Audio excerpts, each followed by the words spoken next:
British parliament Bharat के लिए constitution बनाने की बात कर रहा है। पिछले एक हमने किया था कि हमने आंदोलन किया 1920 में, गांधी जी ने कहा कि नहीं, हम अपना संविधान बनाएंगे तो अपने आप बनाएंगे, आप कौन है संविधान बनाने वाले। वो चिंगारी पहुंची कॉन्स्टिट्यूंट असेंबली। आज हम पहले कॉन्स्टिट्यूंट असेंबली देखेंगे संक्षेप में, फिर उसके बाद प्रियम्बल की ओर। मेरा उद्देश्य है कि प्रियम्बल तक हम पहुंच सकें संक्षेप में, और जब कॉन्स्टिट्यूंट असेंबली हम कर चुके हैं तो हिस्टोरिकल बैकग्राउंड से कुछ क्वेश्चन मैं आपको दूंगा। मेंस के उद्देश्य से, मेंस के लिए मैंने बीच बीच में लिखा है, जानने जरूरी। यहाँ पर जब हम कॉन्स्टिट्यूंट असेंबली की बात करते हैं, in respect to constituent assembly, एक किस तरह से गठन हुआ, क्या क्या चीजें उसमें रही है, थोड़ा महत्वपूर्ण था। कितने हमने खंड उसके अंतर्गत रखे, किस तरह से उस चीज की निर्माण की बात आई, उन्हें देखने के लिए एक आपको एक छोटा सा कॉन्स्टिट्यूंट असेंबली का एक पिक्चर मैं दिखाना चाहूंगा वो संक्षेप में, वैसे नहीं ग्राफ के माध्यम से, कि किस तरह से कितनी सीट कितनी थी, किसके लेने जा रहे थे और हुई कितनी। क्या कि जब 1946 में ये प्रस्ताव आया, 1946 याद रखना, ये प्रस्ताव आया कि कॉन्स्टिट्यूंट असेंबली होनी चाहिए, तो प्रश्न ये रहा कि कॉन्स्टिट्यूंट असेंबली बनाई कैसे जाए।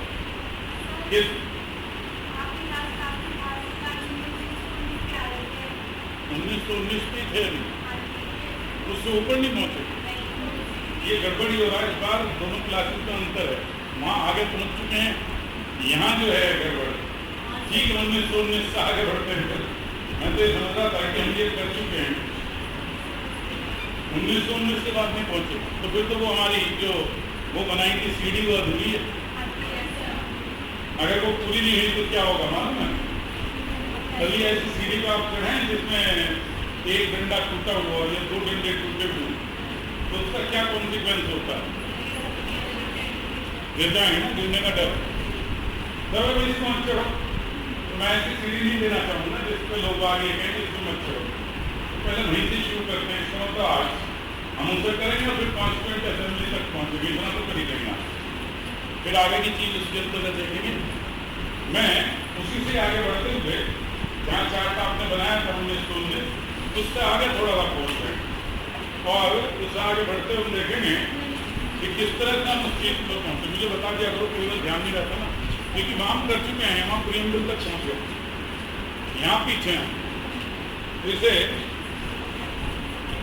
बोर्ड के माध्यम से मैंने जो दिया था उससे आगे आप बना लेंगे, चल रहा है। Here we are considering 1919 और उसी के बाद 1920 की जो मैं बात बता रहा हूँ, गवर्नमेंट ऑफ इंडिया। मैंने शायद इसके साथ आपको लिखा होगा जो कॉन्स्टिट्यूशन, ये गवर्नमेंट ऑफ इंडिया 1919 था, it was the first constitutional document, ये लिखा गया होगा, नहीं लिखा है तो नोट कर लेना। Government of India act 1919 was the first constitutional document।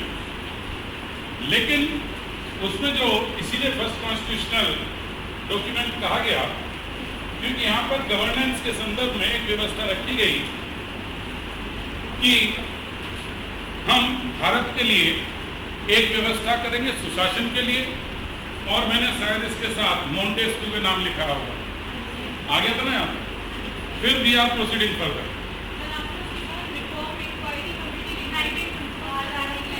आगे होना था, मतलब आंदोलन हो चुका 1920 का, 1924 की रिफॉर्म कमेटी आ गई, 1927 आ चुका,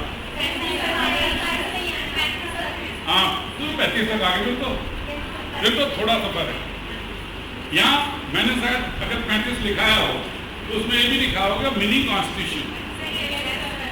यहाँ शायद लास्ट डिस्कस ये हुआ था, एक क्वेश्चन ये था which one is considered to be the mini constitution, और मैंने बताया था, वहीं खत्म हो गया था शायद, कि ये इस चीज पर डिपेंड करेगा कि क्वेश्चन कैसे आता है। यदि हम कहते हैं which amendment of the Indian constitution is considered as mini constitution then 42nd constitutional amendment कहलाएगा। लेकिन यदि ये कहा जाता है कौन सा अधिनियम मिनी कॉन्स्टिट्यूशन जाना जाता है, तो उस स्थिति में कौन सा माना जाएगा? 1935। चल रहा है आवाज? हाँ ठीक है। आवाज आ रही है ना पीछे से? देख लीजिए सर, चल रहा है इंशाल्लाह, माइक बोल के देख लीजिए आप, वरना साइड लाइट तो डिपेंड। मेरी आवाज कम जा रही है इसमें, लोड करके आपको नहीं आ रही, इसका मतलब कम जा रही है। चलो हो जाएगा। तो यहाँ हम इसके आगे पहुँचते हैं। 1935 गवर्नमेंट ऑफ इंडिया एक्ट 1935 का जो ऑब्जेक्ट था, यहाँ पर गवर्नर जनरल के माध्यम से इसकी व्यवस्था करना। यहाँ पर एक सिस्टम, फेडरल कोर्ट सिस्टम, कई सारी चीजें इसके अंतर्गत थी, शायद हमने बात की हो। गवर्नमेंट ऑफ इंडिया एक्ट 1935, और इसके आधार पर मैंने कहा कि it was the first act by which the procedure for election for the purpose of provincial council was made. Hindi में कह सकते हैं गवर्नमेंट ऑफ इंडिया एक्ट के माध्यम से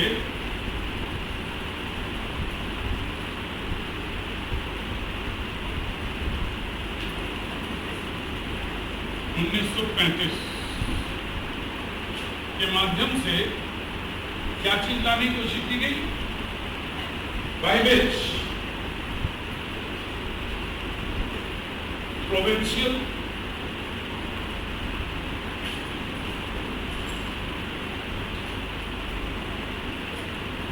काउंसिल, राज्य परिषद की स्थापना की बात की गई, और यह व्यवस्था की गई कि जाति के आधार पर मतदान के द्वारा हर राज्य में वहां के प्रतिनिधियों का चुनाव होगा, जो एक तरह से वहां की लेजिस्लेटिव असेंबली की तरह कार्य करे।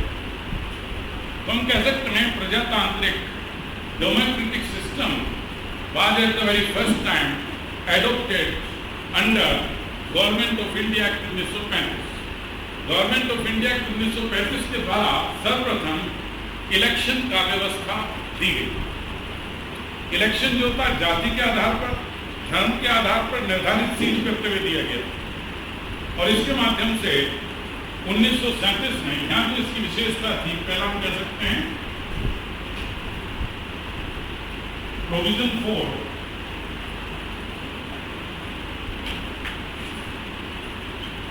इलेक्शन। अब इलेक्शन का प्रोविजन था, तो ये क्या हुआ? फर्स्ट डेमोक्रेटिक एक्ट था, federal system. Federal system was adopted at the very first time in government of India. Federal system मालूम है क्या है? संघात्मक व्यवस्था। हर राज्य अपने संबंध में निर्णय लेने के लिए स्वतंत्र होगा। जहां गवर्नर जनरल और ब्रिटिश पार्लियामेंट पूरे देश के लिए कानून बनाती है, लेकिन लोकल स्तर पर, राज्य के स्तर पर एक विधायिका परिषद, राज्य विधायिका परिषद की स्थापना के लिए कहा गया, और उसके इलेक्शन की व्यवस्था की गई। इसके आधार पर जो फेडरल सिस्टम था, इसे एडॉप्ट करते हुए federal code,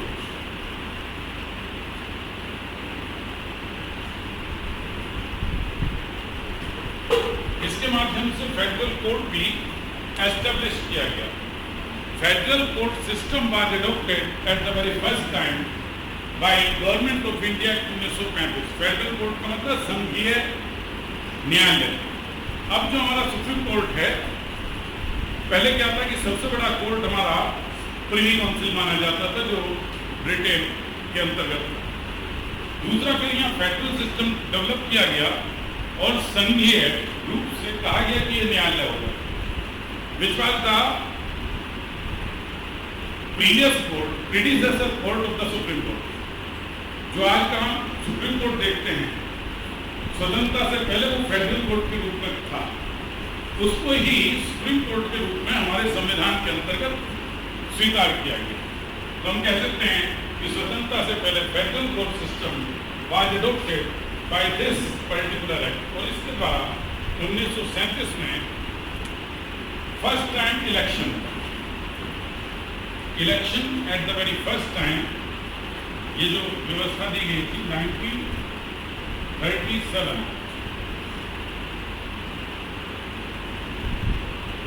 first election was conducted और लोगों के प्रतिनिधित्व वाली सरकार लाने के लिए 1937 में इलेक्शन हुए प्रोविंशियल स्टेट लेजिस्लेचर के। और प्रोविंशियल स्टेट लेजिस्लेचर की इलेक्शन के बाद यहाँ पर समस्या क्या आई कि जो उनकी मांगे थी उन्हें नहीं माना गया और ये हमारा सिस्टम फेल हो गया। और 1937 के बाद 1939 में 1939 all the members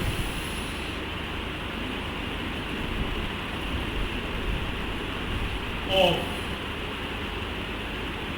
assembly resigned from the post।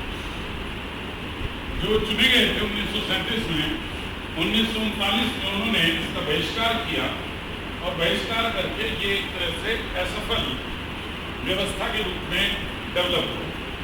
1939 तक स्टेट लेजिस्लेचर इस तरह से माना जाता है कार्य किया।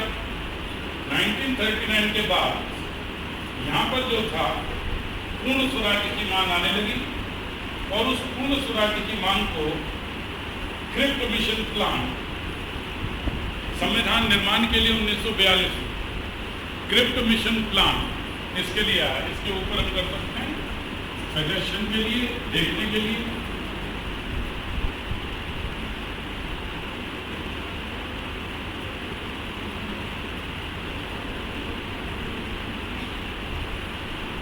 क्रिप्ट योजना जिसे हम कहते हैं, क्रिप्ट नाम था प्रधानमंत्री का, तो उनके माध्यम से हम कह सकते हैं crypt mission plan was Stafford crypt इसके अंतर्गत आए और इसके साथ कहा गया क्रिप्ट मिशन प्लान को अस्वीकार किया गया और पूर्ण स्वराज्य की मांग 1942 में 1942 के साथ इसे जोड़ते हैं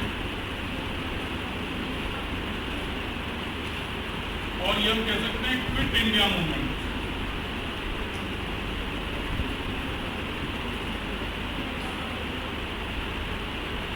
भारत छोड़ो आंदोलन और इसके साथ साथ पूर्ण स्वराज की मांग इसके साथ डेवलप होने लगी। यहां पर हम कह सकते हैं भारत को स्वतंत्र करने के लिए सबसे पहली चीज जो आई वो कैबिनेट मिशन प्लान 1946। इस पूर्ण स्वराज की मांग को यहां पर हमें एक चीज याद रखनी है कि जो द्वितीय विश्व युद्ध था वो प्रारंभ हो चुका था और 1945 तक उसके चलने के कारण ब्रिटेन क्योंकि हार गया तो उनका अंतर्राष्ट्रीय स्तर पर प्रेशर कम हुआ, उनका बल कम हुआ और ऐसी स्थिति में भारत की क्विट इंडिया मूवमेंट और पूर्ण स्वराज्य की मांग को रखते हुए पहला जो पूर्ण स्वराज्य की मांग को मानने वाला या भारत को स्वतंत्र करने वाला था वो था कैबिनेट मिशन प्लान। इस पर हम ध्यान करेंगे। कैबिनेट मिशन प्लान इसके ऊपर था।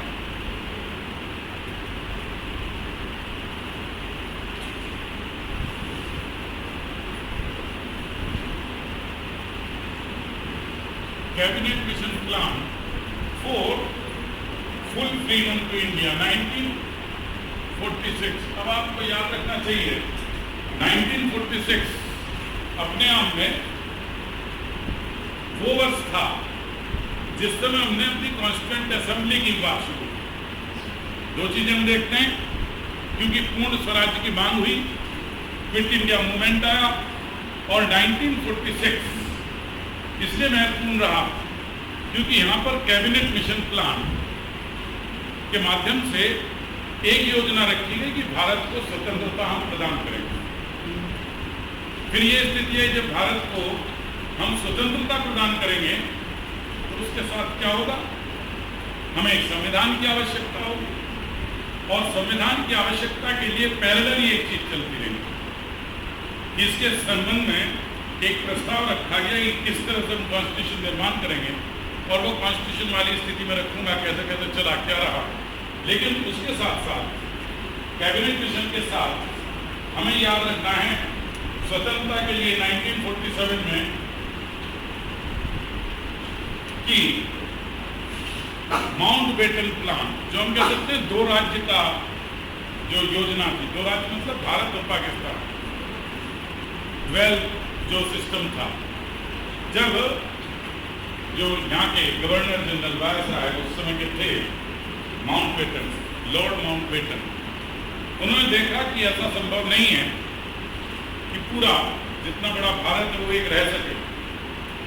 मुस्लिम लीग की अपनी डिमांड थी, अन्य चीजें थी, तो उन्होंने एक अपना प्लान रखा जिसे कहा गया तीसरा प्लान था, माउंटबेटन प्लान।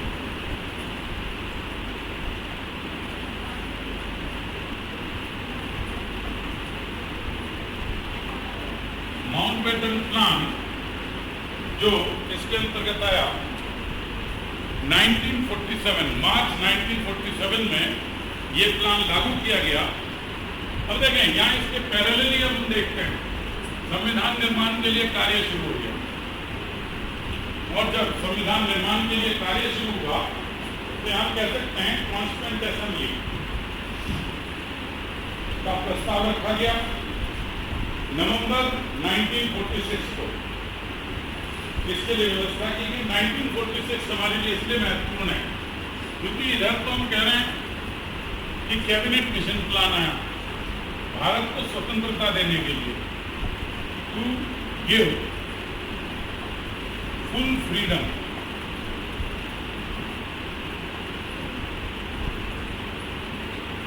To India.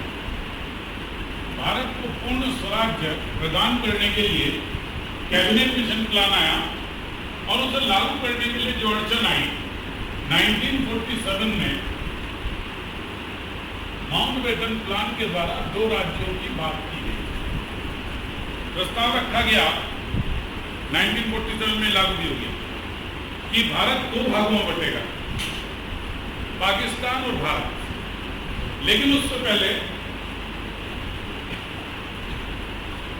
जो भारत के संविधान निर्माण की सरगर्मी, क्योंकि हमारी शुरू से डिमांड रही कि हम स्वयं हमारे ही लोग संविधान का निर्माण करेंगे, तो उस स्थिति में एक महत्वपूर्ण चीज आई कि हमें एक कॉन्स्टिट्यूएंट असेंबली की आवश्यकता हुई। इसे मैं साफ करूंगा फिर दूसरा बनाऊंगा जिससे ही कॉन्स्टिट्यूएंट असेंबली की स्थिति आ सके। लेकिन इसके साथ साथ एक चीज याद रखेंगे 1947 में जहाँ मार्च में लागू हुआ, मैं इसका पूरा परिणाम मिला 3 जून 1947 को। मालूम है ये दिन क्यों सबसे महत्वपूर्ण है? जो हमने योजना लागू की थी इसकी माउंटबेटन प्लान, तो उसके माध्यम से 3 जून 1947 को साकार रूप हुआ। और हम कह सकते हैं कि 3 जून 1947 को पार्टीशन की डेट, इंडिया और पाकिस्तान का जो पार्टीशन हुआ, डेट ऑफ पार्टीशन 3 जून है। कहीं भी किसी भी सब्सटेंटिव क्वेश्चन आ सकता है पार्टीशन। और इसके बाद इंडियन इंडिपेंडेंस एक्ट 1947, जब हमारा संविधान बन रहा था, उसी समय ब्रिटिश पार्लियामेंट में, क्योंकि ब्रिटिश पार्लियामेंट ही एक्ट पारित करती थी भारत के लिए, तो एक प्रश्न यहाँ आ सकता है, भारत की स्वतंत्रता के लिए जो एक्ट पारित हुआ वो किसके द्वारा पारित किया गया? 4 ऑप्शन मिल सकते हैं, constituent assembly, parliament, parliament of England, ठीक है ना, नन ऑफ द अबव। तो आपको याद रखना है जो ब्रिटिश पार्लियामेंट थी, ब्रिटिश पार्लियामेंट के द्वारा ही जो हमारा इंडियन इंडिपेंडेंस एक्ट सबसे ऊपर था।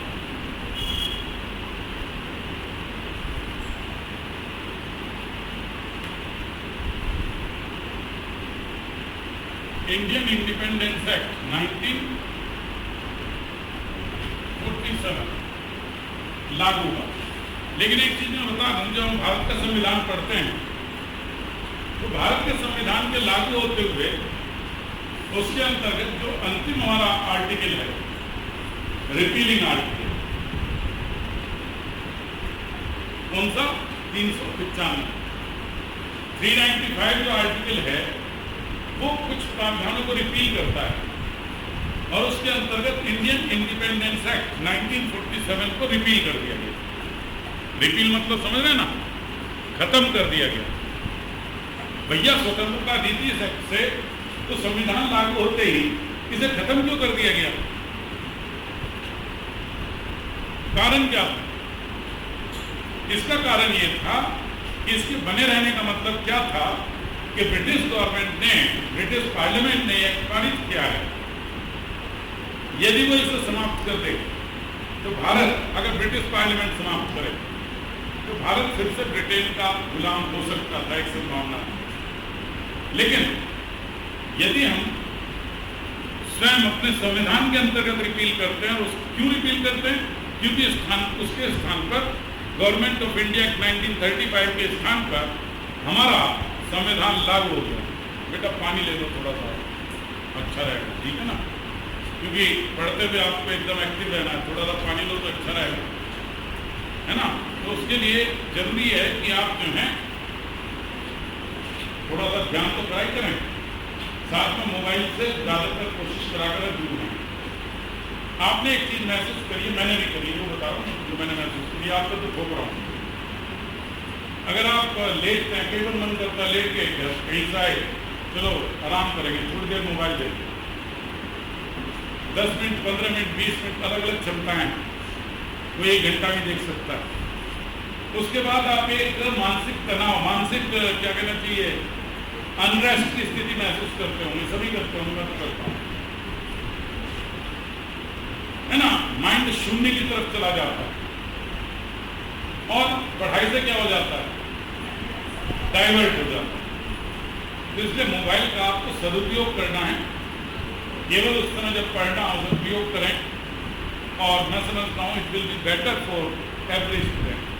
आजकल क्या हमारे यहाँ, हमारी सरकार तो कह रही है कि हमारे यहाँ नेट यूजर, मोबाइल यूजर बढ़ रहे हैं, और बड़े जोश से कहते हैं इतने करोड़ भारतीय नेट यूजर। लेकिन यदि उनकी सचमुच स्थिति देखो कौन कौन यूजर हैं, तो लेकर के 6 महीने के बच्चे से, उसमें तो रिकॉर्ड में देखो उसके मम्मी पापा देख रहे हैं, लेकिन वो 6 महीने के बच्चे से लेकर के और इसमें 25-30 वर्ष तक के युवा सबसे ज़्यादा है। और फिर उस बच्चे की आंखों में देखना, वो शून्य में देखता दिखाई देगा, वो रेस्पॉन्स नहीं करेगा। तो इसलिए जरूरी है। अब इसके साथ हम कॉन्स्टिट्यूएंट असेंबली की बात करेंगे, लेकिन उससे पहले मैं चाहूँगा एक्टिव करना। एक्टिव होंगे, वो शुरू में मुझे ध्यान दे रहा, तो उसका परिणाम दिखाई दे रहा, नींद आने लगी, समझ सीधी करने पर। उससे क्या होगा कि आपके माइंड को एक सूचना जाएगी, ये बिल्कुल साइंटिफिक है, वैज्ञानिक सिद्धांत है, और जिन्होंने साइंस पढ़ी, मैंने तो नहीं पढ़ी, वो बता सकते हैं कि बायोलॉजिकली हमारा जो नर्वस सिस्टम है वो किसके द्वारा नियंत्रित होता है? मस्तिष्क की तरंगें किसके माध्यम से हमारी सूचनाएं, किसके माध्यम से हमारे पूरे शरीर में कम्युनिकेट करती है? Spinal cord, very good. Spinal cord अगर तिरछी हो, तभी आपने गंदों में पानी दिया है पाइप से, अगर पाइप बीच में से मुड़ जाए तो क्या होता है? और सर्दियों में मुड़ जाए तो पाइप का क्या होता है? टूट जाता है ना। तो मैं नहीं चाहूंगा कि आपकी स्पाइनल कॉर्ड खराब हो जाए। तो जो प्रभाव मस्तिष्क से शरीर के हर अंग तक उन सूचनाओं को कम्युनिकेट करने के लिए है। हमारे शरीर के हर अंग को वो मजबूत करते हैं। उसे मजबूत करने का ढंग ये है कि आप सुबह के समय जब एक्सरसाइज करें तो अपनी स्पाइनल कोड की भी एक्सरसाइज करें। तकिया लगा करके मत सो, जब बैठो तो कैसे बैठो, सीधे सीधे बैठ के आपको कमर में मजा आएगा, अकड़न नहीं करता। तो इसलिए सबसे पहले सीधे बैठ जाओ। 3 बार हम आपको बिना पैसे के समुद्र की सैर कराएंगे, बिल्कुल सीधे बैठ जाओ। और ये इस तरह की चीज समझना, इसका धर्म जाति लेके भेद से कोई अंतर नहीं। जब आप डॉक्टर के पास जाते हैं तो कोई डॉक्टर भारत में आपकी जाति नहीं पूछता होगा। ब्लड ग्रुप को पूछते हैं,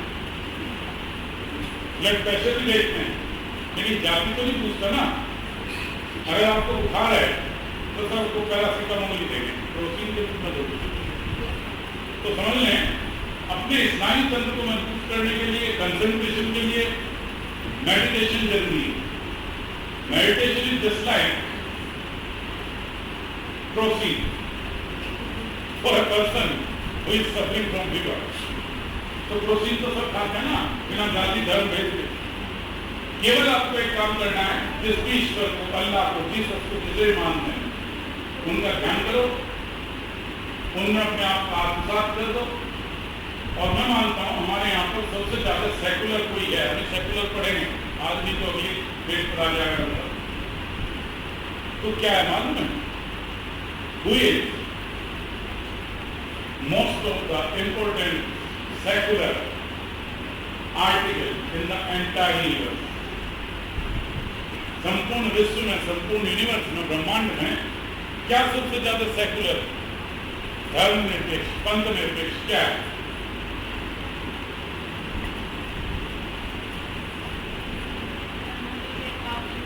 नेचर। नेचर किसी में भेदभाव नहीं करता। आप कभी किसी आम के पेड़ के नीचे बैठना तो कोई ना कोई आम आपके सिर पर गिरी जाएगा। आप किसी भी जाति धर्म से हवा चलेगी तो सबको मिलेगी, धूप आएगी तो विटामिन डी सबको देगा। यानी कि आपको सी में डी दे देना है, एक को लात मार के उठा दीजिए, कुछ नहीं देना। तो फिर जो हमें सब कुछ देता है उसके लिए हमें कृतज्ञ होना चाहिए। और कृतज्ञता तो देखिए जाए, हम तो यहाँ भी सेल्फिश हैं। हम कोशिश ये कर रहे हैं कि जो चेतना है, प्रकाश रूप है, उसे हम अपने मस्तिष्क में प्रवेश कराएं। उससे क्या होगा? हमारा मस्तिष्क तेजस्वी होगा, विवेकपूर्ण होगा। और उसके लिए कमर सीधी जैसे अखबार करते हैं, आप सुबह इस समय लेट हो गए लेकिन कर लें, कमर सीधी कर लें, आंखें बंद, उठते हुए सूर्य का ध्यान। और फिर हम कॉन्स्टेंट असेंबली की बात करेंगे। इसके बाद कमर सीधी 3 बार ओम का उच्चारण करेंगे। एक साथ आप एक आनंद लेंगे कि ओम के साथ, तरंग के साथ महसूस करना कि आप समुद्र के किनारे बैठे हैं और ये जो फैन की आवाज़ है, ये समुद्र की लहरों की आवाज़ है। और समुद्र में से निकलता हुआ लाल लाल सूर्य, उसकी प्रकाश किरणें अपने मस्तिष्क में वेद के रूप में महसूस करना ओम के साथ 3 बार करेंगे।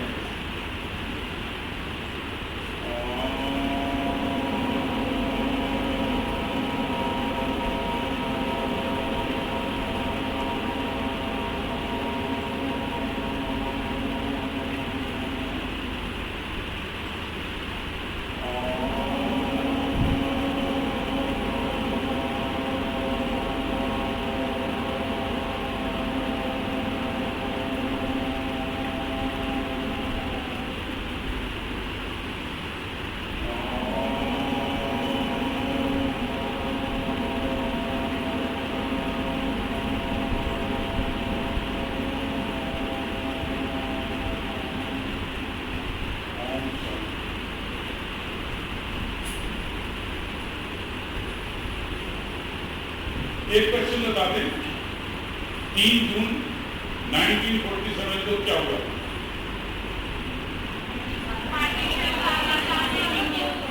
भारत और पाकिस्तान का बंटवारा याद कर लेना। 3 जून 1947 को याद रहेगा ना। लेकिन बंटवारे के बाद हमें क्या करना है, कैसे देश चलाना है, क्या कार्रवाई होगी? पूरा विश्व में देख रहा था, ये देखते हुए कि देखो भारत क्या करेगा। पहले वोट से जीता हो गया, इतने आपस में मारकाट हो गई, जाति धर्म के आधार पर बहुत लोग मारे गए। तो विश्व में एक छाप गई कि पता नहीं भारत किस तरह का कैसे कंट्रोल करेगा, नहीं हो सकता। उधर उसी समय हमारी कॉन्स्टिट्यूएंट असेंबली, कौन सी कॉन्स्टिट्यूएंट असेंबली, उस पर हम बात करेंगे। और इसके लिए मैं चाहूंगा कि छोटा सा ग्राफिक हम बनाने की कोशिश करेंगे। और याद रखना, नवंबर 1946, नवंबर 1946, 9 नवंबर हो सकता है, 9 दिसंबर हो सकता है, 9 दिसंबर को बात सकता है। यहाँ में याद रखना है, हाँ 9 नवंबर में हुआ कि स्थापित हुई कॉन्स्टिट्यूएंट असेंबली। अब ये बनी गई, बहुत संक्षेप में याद रखेंगे।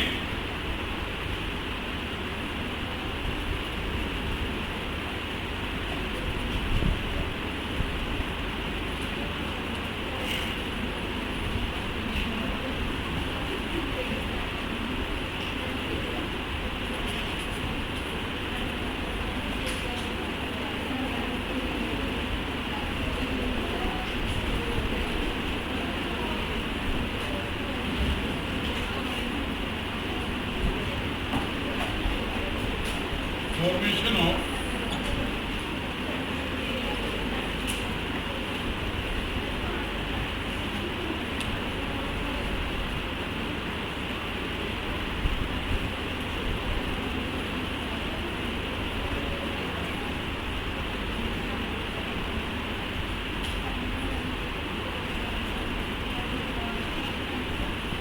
हिंदी में कर दें,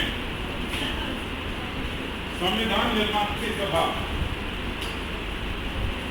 संविधान निर्मात्री सभा की स्थापना।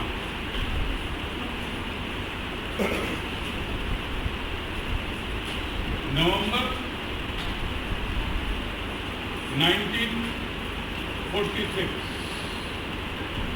कैसे हुई, क्या क्या स्थिति इसकी थी, इसके लिए एक छोटा सा ग्राफिक ये बना रहा हूं। जो असेंबली का सीन है, कितनी सीट किसकी थी, याद करने में आसानी होगी। ये वो सीट्स हैं जो परस्पर डिवाइड की गई, नवंबर 1946 में स्थापित हुई। लेकिन किसके सजेशन पर हुई, याद कर लेना नाम, शुरू में जिसका एमएन रॉय के साथ लिखे। Constituent Assembly was established on the suggestion of M.N. Roy।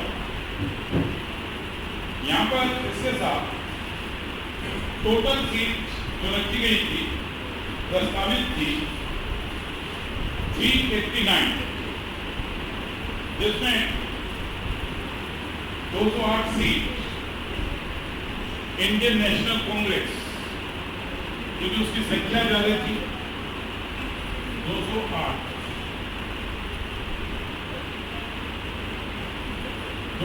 Seats बरोज Indian national Congress. दूसरा 72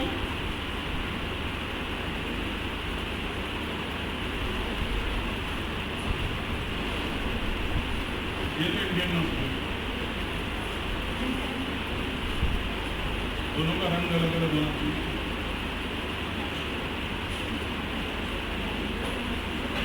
मुस्लिम लीग,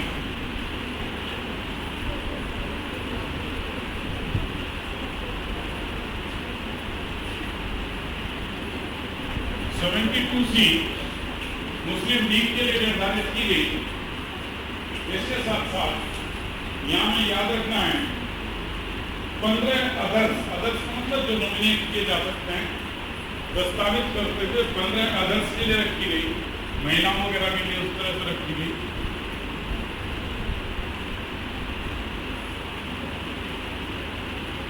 और कुछ हमारे प्रिंसली स्टेट थे। प्रिंसली स्टेट आप समझ रहे होंगे, रियासत जो 93 seats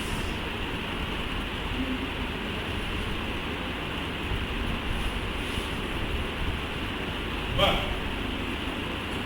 allotted for princely state.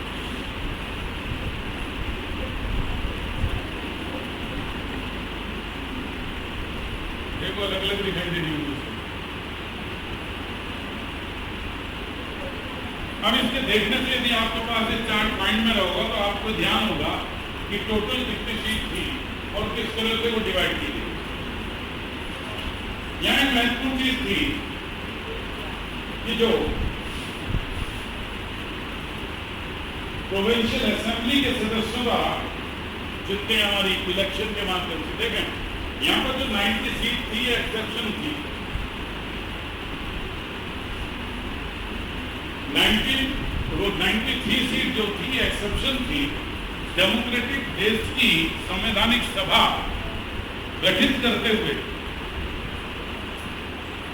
प्रजातांत्रिक देश की संवैधानिक सभा गठित करते हुए 93 सीट ऐसी थी जिन पर कोई इलेक्शन नहीं होना था। They have to be fulfilled by the representative dominated by रियासत। जो ये रियासत थी इनके माध्यम से अपने प्रतिनिधियों के द्वारा जिनको वो नॉमिनेट करेगा, राजा जैसे नॉमिनेट कर देगा, क्योंकि ज्यादा छेड़खानी नहीं करी जा सकती। बड़ी मुश्किल से नॉमिनेट भारत के साथ जोड़ने की कोशिश कर रहे हैं। तो यहाँ पर हमने डेमोक्रेटिक सिस्टम की छेड़खानी नहीं करी। उसका कारण क्या था कि जहां मोनार्की हो, जहां राजतंत्र हो, वहां वो राजा कभी भी बर्दाश्त नहीं करेगा कि वोटिंग कराकर के वो बेवकूफी कर अपनी सत्ता गंवा ले। क्योंकि हमेशा एक खतरा है, कैसा भी राजा हो जनता पता नहीं कब बदल। तो इसलिए वो इस मत में नहीं थे कि भारत में प्रजातंत्र हो और हमारे सिंहासन मिल जाए। तो इसलिए संविधान सभा के समय जो निर्णय लिया गया तो ये मत रखा गया कि इन्हें अनावश्यक रूप से अलार्मिंग सिचुएशन इनके लिए पैदा ना करें, कहीं ये सब मिलकर के ना कहने लगे हम भारत में नहीं मिलते। उनकी मांग के अनुसार, उनके अनुसार ठीक है जी आप प्रिंसली स्टेट हैं, आपके यहाँ इलेक्शन के बिना हम करेंगे। राजा जापना जी जिसको आप भेजना चाहें अपने प्रतिनिधि के रूप में भेजें। That was the only cause that 93 seats were allotted to princely states on the ground of nomination. लेकिन एक आश्चर्य की बात थी, जितने भी प्रिंसली थी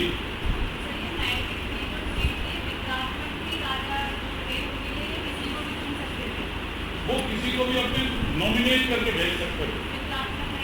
नहीं, मतलब हम ये नहीं कर सकते थे कि अगर वो नहीं भरी तो दूसरे लोग इलेक्शन से बढ़ जाएंगे, या उस प्रिंस के स्टेट से किसी को हम चुन करके अपने आप देते हैं, ऐसा नहीं हो सकता।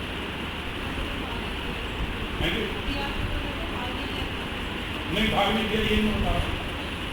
और इन्होंने इसके अंतर्गत कॉन्स्टिट्यूशन निर्माण में भाग भी नहीं दिया। उसका कारण भी ये था, उनका एक डर था कि यदि कॉन्स्टिट्यूंट असेंबली में बैठे और संविधान बना तो 100% वो डेमोक्रेटिक होगा।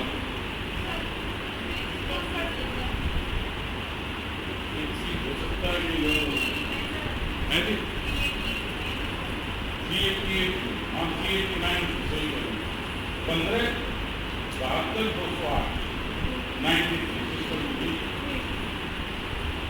389 थी कंफर्म। अब एक हो सकता है देख के बता देंगे 15 की जगह हो सकता है 16 रही हो, तो वैसे सीट में 15 ही है मुझे याद है। तो लेकिन इसमें हम केवल इतना याद रखें कि इन सीट्स के अंतर्गत जो ये सीट थी 93 ये बिना इलेक्शन के थी, विदाउट डेमोक्रेटिक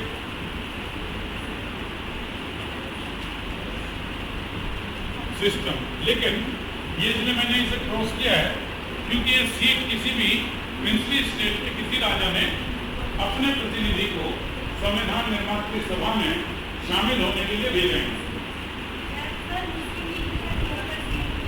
ये हो सकता है 73 208 तो ठीक है, ये यहाँ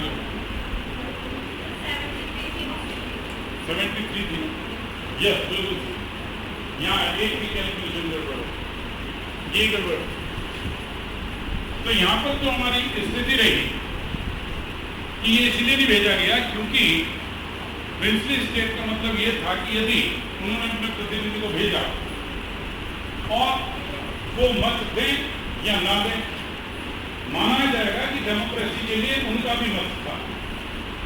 भारत को डेमोक्रेटिक करना चाहते थे और कहीं उनकी प्रिंसली स्टेट पर खतरा ना हो जाए, वहाँ भी इस आधार पर वो कहने लगे आपका तो प्रतिनिधि था, उसने इलेक्शन के लिए हाँ किया है, इसलिए आपके आप अपने यहाँ इलेक्शन करा। इस कारण से उन्होंने अपने प्रतिनिधि भेजे ही नहीं थे वो नीचे, क्योंकि वो अपने आप को सेफ्टी करना चाहते थे। और यही स्थिति थी, जितने बहुत सारे प्रिंसली स्टेट थे पूरे भारत में, यदि आप देखेंगे तो प्रिंसली स्टेट जितने थे, क्योंकि हमें जो भारत स्वतंत्र मिला वो सारा भारत स्वतंत्र रूप में नहीं मिला। ब्रिटिश इंडिया ने कहा, जो हमारे यहाँ थे, कि हम भारत को स्वतंत्र कर रहे हैं, लेकिन उसी तो स्वतंत्र कर सकते हैं जो उनके पास है। उनके पास क्या था? जो ब्रिटिश इंडिया था वो, उस भाग को ने स्वतंत्र किया, लेकिन उस बीच में बहुत सारे जो राजा रजवाड़े थे उन्हें तो स्वतंत्र नहीं कर सकते थे, उनकी अथॉरिटी नहीं थी। तो उन्हें स्वतंत्रता थी कि वो भारत में मिलना चाहे भारत में मिल जाए, पाकिस्तान में मिलना चाहे पाकिस्तान में मिल जाए। बड़ा लंबा खेल चला। वो जब हम इसके साथ पहुंचेंगे, विशेष रूप से आर्टिकल 2, 3, 4 करेंगे तो उस पर बात करेंगे। कश्मीर की कहानी उस कहानी है। 3 राज्यों को तो हम देख करके चलेंगे, जूनागढ़ वाली स्थिति आनी और बीच में इधर की तरफ हैदराबाद, ये लास्ट की 3 समस्या हमारे साथ रहेगी। समझ पूरा हो गया? तो 208 सीट और इन पर इलेक्शन हुए, ये नॉमिनेट हुए, लेकिन 93 इनमें से नहीं आए। जब 93 नहीं आए तो फिर उसके बाद जो स्थिति इसके अंतर्गत थी, 389 में से एक और महत्वपूर्ण चीज थी कि जब पाकिस्तान के संबंध में 3 जून 1947 को विभाजन की बात है, पाकिस्तान अलग होगा, तो जो मुस्लिम लीग के 73 मेंबर थे, ये भी गड़बड़ बात है। और लास्ट में जो इसकी संख्या रही 389 के स्थान पर हम कह सकते हैं कि 2